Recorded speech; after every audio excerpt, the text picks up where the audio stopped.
So I'm lying on the floor. The emo kid stabbed the shooter. The cop is crawling away.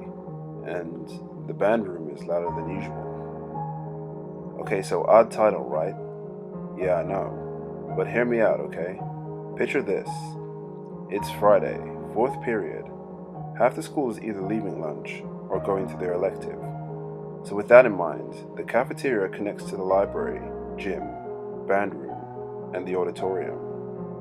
Anyway, I'm about to sit down at the table right next to the band room. Next to me is this emo kid. Let's call him Jerry. And wouldn't you know it, he snuck a knife into school. As the bell rings, he turns around and stabs me. Me, of all people. So I'm like, what the fuck? Just casually bleeding out because I've just been stabbed. And the strangest thing happens. Kids start running towards us. Well, not to us, but in our direction. To the band room or library. Basically anywhere that isn't the gym. So of course, we get stampeded.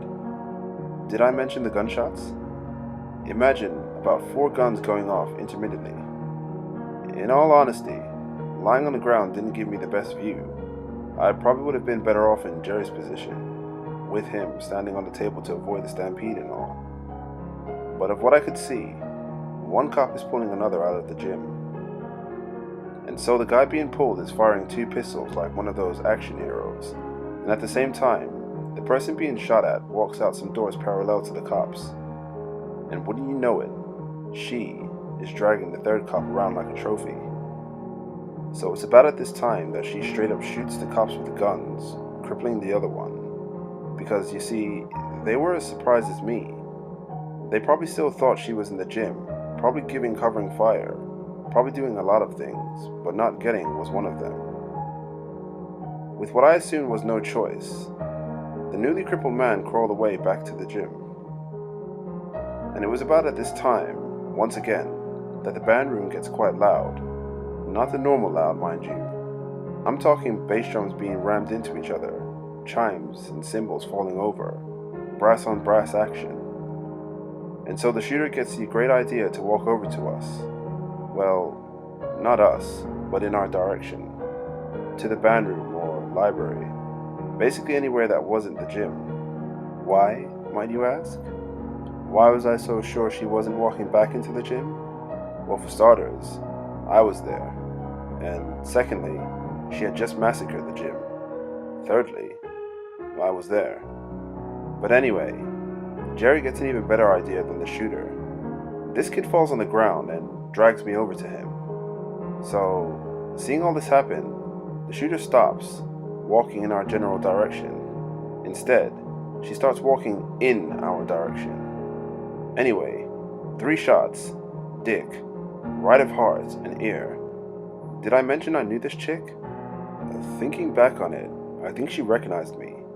I mean, a gunshot to the groin is bad enough, but a nut-crushing kick to the phrase, "Who's the dyke now, fucker?" isn't something school shooters do to every kid at school.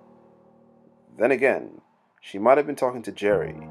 Speaking of which, as she walked off, in not our general direction, Jerry pushed me off him, and wouldn't you know it, not a single scratch on him. It's like he had a meat shield or something. Crazy, right? So he sneaks up behind her in that creepy emo, totally not about to stab you, don't ask how I got into your house kind of way. And wouldn't you know it, he slits her throat. Her throat. So I'm lying here, about to die from blood loss, and I'm thinking, why didn't he slit my throat? Does he not care about me? Was this all a joke to him? Jesus, all guys are the same. You know the rest, or not. That's actually when I passed out, so there is no rest. Anyway, I wake up and there's paramedics everywhere, like a sea of ambulances everywhere, like an entire force of paramedics everywhere, like an entire warehouse of medicine. Well, you get the point. And of course, they come up to me and they're like, "We don't know how you survived, but we're glad you did." So I'm like, cool, about to pass out. And as I do, I hear, "Sir, you didn't tell him we amputated his groin." He'll know. They'll all know.